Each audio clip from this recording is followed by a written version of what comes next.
the best academy. Hi friends, welcome to Harish academy. ఈరోజు వార్తలు నిలిచిన జాతీయ అంతర్జాతీయ రాష్ట్రీయ అంశాల గురించి, వార్తలు నిలిచిన వ్యక్తులు, అవార్డులు, పుస్తకాలు, మరి క్రీడా సంబంధిత సమాచారం, ఒక్కొక్క అంశాన్ని వివరంగా తెలుసుకుందాం. ఈరోజు ఫస్ట్ టాపిక్ వచ్చేసి 2025 జనవరి 16వ తేదీన ఇస్రో సాధించిన అద్భుత విజయం. ఈ నూతన సంవత్సరంలో 2025 సంవత్సరంలో ఇస్రో సాధించిన తొలి విజయం.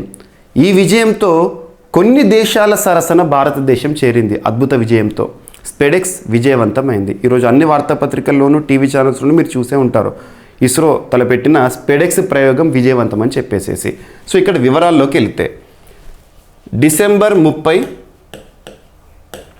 2024 రోజున, so science and technology point of వ్యూలో, అందులోని స్పేస్ టెక్నాలజీ పాయింట్ ఆఫ్ వ్యూలో మనకు కొన్ని డేట్స్ ఇంపార్టెంట్.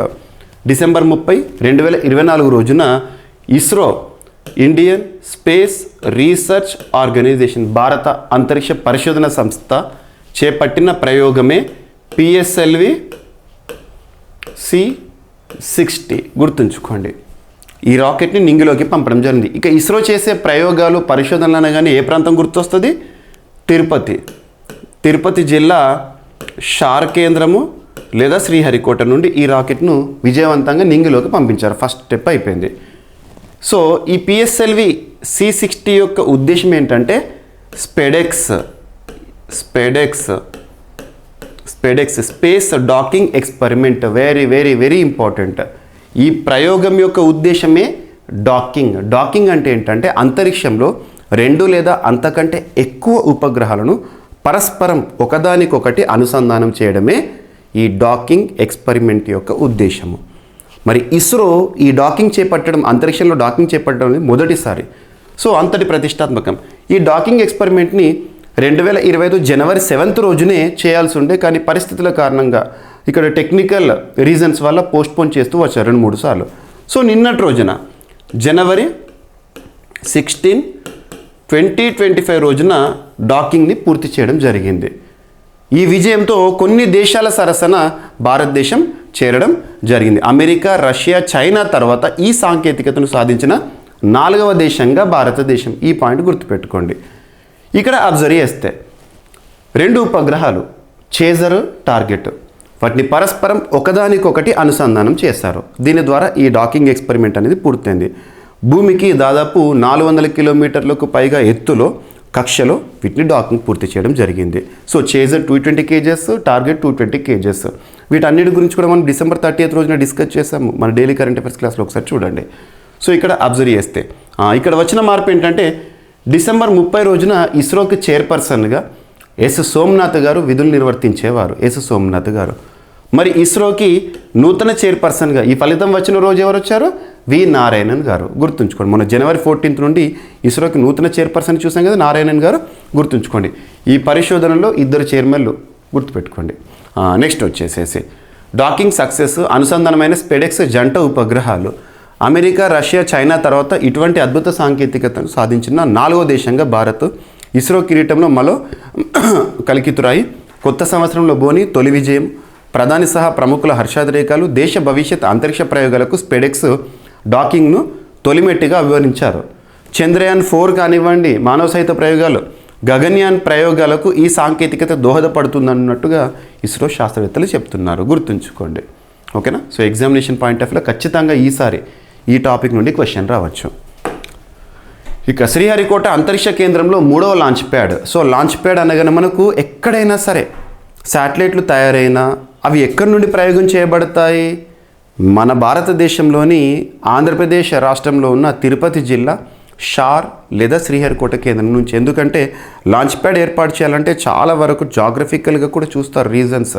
సీషోర్ కానివ్వండి, లేదంటే గ్రావిటేషన్ కానివ్వండి, ఇవన్నీ కూడా చూస్తారు. సో అలా ఇస్రో సంబంధించి 3వ లాంచ్ ప్యాడ్ అనేది వార్తల్లోకి వచ్చింది శ్రీహరికోటలో. సో శ్రీహరికోట అంతరిక్ష కేంద్రంలో 3వ లాంచ్ ప్యాడ్ 3,984.86 కోట్లతో 4 ఏళ్లలో నిర్మాణం చేయబోతున్నారంట. కేంద్ర కేబినెట్ ఆమోదం తెలిపింది నిన్నటి రోజున. New generation launch vehicle programme సహా ఇస్రో భవిష్యత్ మిషన్లకు ఇది దోహదం చేస్తుంది. ఈ ప్రాజెక్టులో పరిశ్రమల భాగస్వామ్యాన్ని కూడా చోటిచ్చారు. నెక్స్ట్ బ్లూ ఆరిజిన్ రాకెట్ ప్రయోగం విజయవంతము. ప్రస్తుతం అంతరిక్ష రంగంలో ప్రైవేట్ సంస్థలు సాధిస్తున్న విజయాలు అద్భుతం. సింపుల్గా చెప్పాలంటే ఈ విషయానికి వస్తే స్పేస్ ఎక్స్ చెప్పొచ్చు మొట్టమొదటి విజయంగా. అంతరిక్ష రంగంలో ప్రైవేట్ స్టార్టప్స్ అమెరికాకి సంబంధించి ఎలాన్ మస్క్కి చెందిన స్పేస్ ఎక్స్ సంస్థ ఉంది కదా, అది సాధించిన విజయాలు ఫాల్కన్ 9 రాకెట్ ద్వారా.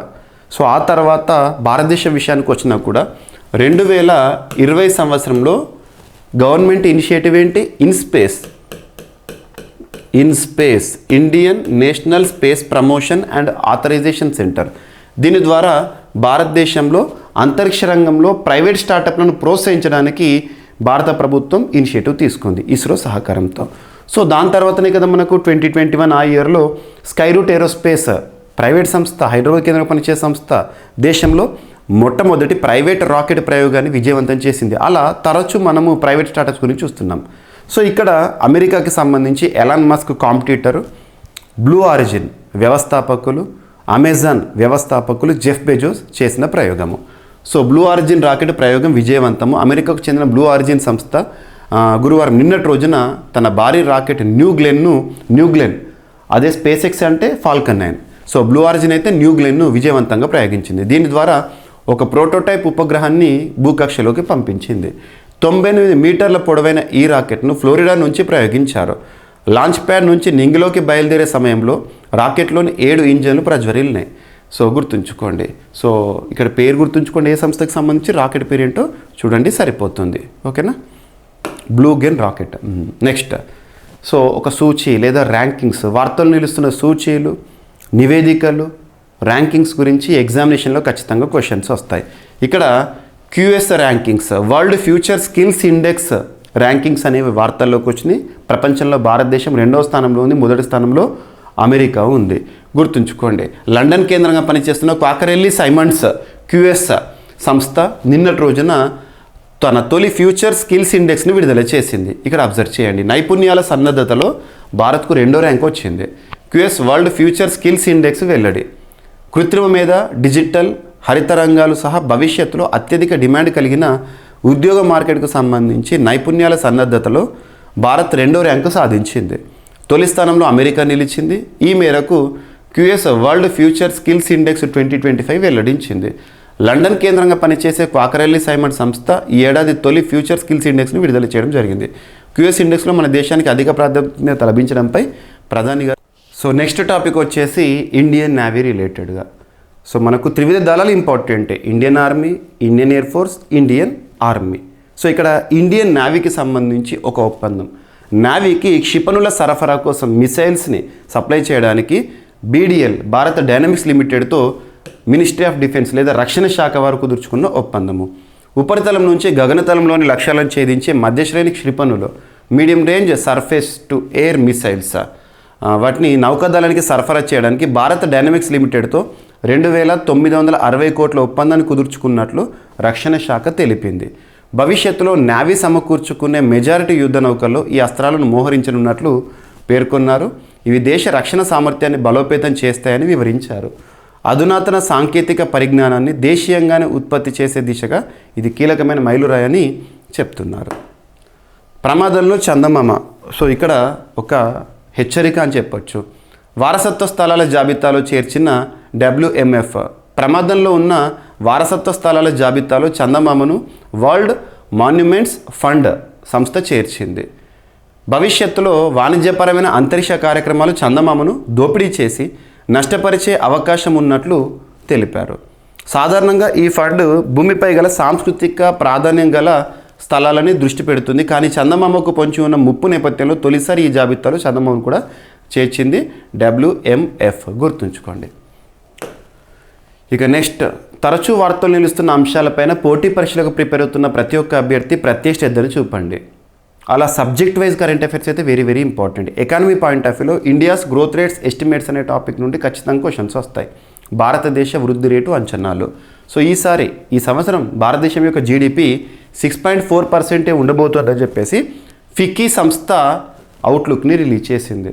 సో ఇక్కడ అబ్జర్వ్ చేస్తే గతంలో 7% అంచనా వేశారు, కానీ ఈసారి సవరించారు, తగ్గించారు 6.4కి. ఇటీవల కేంద్ర ప్రభుత్వం కూడా మొట్టమొదటిసారి అంచనాలను రిలీజ్ చేసింది, అందులో కూడా 6.4. ఇవి ఇంపార్టెంట్, గుర్తుంచుకోండి. ప్రస్తుత ఆర్థిక సంవత్సరం 2024-25 ఆర్థిక సంవత్సరంలో భారత జీడిపి వృద్ధి రేటు 6.4%గానే ఉండొచ్చని ఇటీవల దేశీయ వ్యాపార పారిశ్రామిక సంఘం ఫిక్కీ ఎకనామిక్ అవుట్లుక్ సర్వేని వెల్లడించడం జరిగింది. గుర్తుపెట్టుకోండి. ఇక జీడిపి అంటే ఏంటి, డెఫినేషన్ ఏంటి, ఎలా క్యాలిక్యులేట్ చేస్తారు, ఇవన్నీ కూడా తరచూ మీకు నేను అప్డేట్ చేస్తూనే ఉన్నాను, చూస్తూనే ఉన్నారు. సో ఇక్కడ బేస్ ఇయర్ మార్పు అనేది కూడా ఇటీవల వార్తల్లోకి వచ్చింది. జీడిపి క్యాలిక్యులేషన్కి బేస్ ఇయర్ ఏదైతే ఉంటుందో 2011-12 నుండి 2022-23కు మారుస్తున్నట్లుగా వార్తని చూసాము. ఇక ఇండియన్ ఆర్మీకి సంబంధించి మనం వార్తలు నిలుస్తున్న విన్యాసాలు కానీ ఆయుధ సంపత్తి గురించి కానీ ఫోకస్ చేయాల్సి ఉంటుంది. ఇక్కడ అబ్జర్వ్ చేస్తే డెవిల్ స్ట్రైక్ అనే ఒక విన్యాసము వార్తల్లోకి వచ్చింది. ఇండియన్ ఆర్మ్డ్ ఫోర్సెస్ కండక్ట్ చేస్తున్నాయి. సో ఇక్కడ January 16 నిన్న రోజున ప్రారంభమైంది, January 19 వరకు జరగనున్న డెవిల్ స్ట్రైక్ ఒక విన్యాసము. దీని యొక్క ఉద్దేశం ఏంటంటే భారతదేశంలో రక్షణ రంగానికి సంబంధించి readiness of forces, so forces యొక్క సంసిద్ధతను వ్యక్తపరిచేలా ఈ విన్యాసాన్ని నిర్వహించబోతోంది ఇండియన్ ఆర్మీ. అండ్ పులుల అభయారణ్యం ఉంటాయి కదా, సో టైగర్ రిజర్వ్స్, వాటి నిర్వహణకు దేశవ్యాప్తంగా ఒకే విధానం ఉండాలని చెప్పేసి సుప్రీంకోర్టు సూచన. దేశవ్యాప్తంగా పులుల అభయారణ్యాల నిర్వహణకు ఏకరూప విధానం ఉండాలని సర్వోన్నత న్యాయస్థానం చెప్పింది. అభయారణ్యాల్లో వాహనాలకు అనుమతిపై కూడా ఒకే విధానాన్ని అమలు చేయాలని సూచించారు. ఉత్తరాఖండ్లోని కార్బెట్ పుల్ల అభయారణ్యానికి సంబంధించిన కేసు విచారణ సందర్భంగా గురువారం జస్టిస్ బిఆర్ గవాయ్ నేతృత్వంలోని త్రిసభ్య ధర్మాసనం ఈ వ్యాఖ్యలు చేసిందంట. గుర్తుంచుకోండి. అండ్ భారతదేశంలో ప్రస్తుతం టైగర్ రిజర్వ్స్ ఎన్ని ఉన్నాయి, 57. So Ratapani tiger reserve, so నూతనంగా దాన్ని గుర్తుంచుకోండి. And at the same time ఇటీవల టైగర్ రిలేటెడ్ టాపిక్స్ ఏవైతే మనం డిస్కస్ చేసామో వాటిపైన ప్రత్యేక శ్రద్ధను చూపండి. గణతంత్ర దినోత్సవ ముఖ్య అతిథిగా ఇండోనేషియా అధ్యక్షులు రాబోతున్నారు. సో ఇక్కడ అబ్జర్వ్ చేస్తే గణతంత్ర దినోత్సవం మనం ప్రతి ఏటా January 26వ తేదీన జరుపుకుంటాం. 1950 నుండి మనం చూస్తున్నాం January 26వ తేదీ. సో ఇక్కడ అబ్జర్వ్ చేస్తే గణతంత్ర దినోత్సవానికి ఈసారి ముఖ్య అతిథిగా ఇండోనేషియా అధ్యక్షుడు రాబోతున్నారు. తన పేరు ఏంటంటే ప్రభువో సుబియాంతో. గుర్తుపెట్టుకోండి. మొట్టమొదటి గణతంత్ర దినోత్సవ వేడుకలకి కూడా ఇండోనేషియా అధ్యక్షులే వచ్చారు, సుకర్నో గారు. ఈసారి మళ్ళీ ఇండోనేషియాకి సంబంధించి 76వ గణతంత్ర దినోత్సవ వేడుకలకు ముఖ్య అతిథిగా ప్రభువో సుబియాంతో. సో పేరు గుర్తుంచుకోండి. ఇక లాస్ట్ ఇయర్ చూస్తే ఫ్రాన్స్ అధ్యక్షుడు ఎమాన్యుయల్ మెక్రాను, అంతకుముందు సంవత్సరం 2023లో ఈజిప్ట్ అబ్దుల్ ఫతా ఎల్సిసి, 2022 సంవత్సరంలో ఎవరు రాలేదు, 2021 సంవత్సరంలో బోరిస్ జాన్సన్ని ఇన్వైట్ చేశాము, కానీ కరోనా కారణంగా క్యాన్సిల్ అయిపోయింది. ఇవి మీరు పేర్లో గుర్తుంచుకోవాలి ఖచ్చితంగా. సో ఇవి ఫ్రెండ్స్ ఈరోజు వార్తల నుంచి అంశాలు. ఒకసారి ర్యాపిడ్గా చూస్తే డాకింగ్ ఎక్స్పెరిమెంట్ ఆఫ్ ఇస్రో ఈ సక్సెస్ఫుల్. అండ్ శ్రీహరికోట అంతరిక్ష కేంద్రంలో 3వ లాంచ్ ప్యాడ్ అనే అంశము. నెక్స్ట్ బ్లూ ఆరిజిన్ రాకెట్ ప్రయోగం విజయవంతము. నెక్స్ట్ నైపుణ్యాల సన్నద్ధతలో భారత్కు 2వ ర్యాంక్ వచ్చింది QS ర్యాంకింగ్స్. నావీకి క్షిపణుల సరఫరాకు BDLతో రక్షణ శాఖ ఒప్పందము. ప్రమాదంలో చందమామ అని చెప్పేసేసి హెచ్చరిక. ఈసారి జీడిపి 6.4% అని ఫిక్కీ అంచనా. సో ఇండియన్ ఆర్మీకి సంబంధించి డెవిల్ స్ట్రైక్ అండ్ పుల్ల అభయారణ్యాల నిర్వహణకు సుప్రీంకోర్టు చెప్పిన ఒకే విధానము. అండ్ గణతంత్ర దినోత్సవ వేడుకలకు ముఖ్య అతిథిగా ఇండోనేషియా దేశాధ్యక్షుడు. సో ఇవి ఫ్రెండ్స్ ఈరోజు వార్తలు నిలిచిన అంశాలు. మిస్లేనియస్గా ఏమన్నా ఉంటే రేపటి క్లాస్లో జోడించి మరొకసారి డిస్కస్ చేద్దాం. Thank you.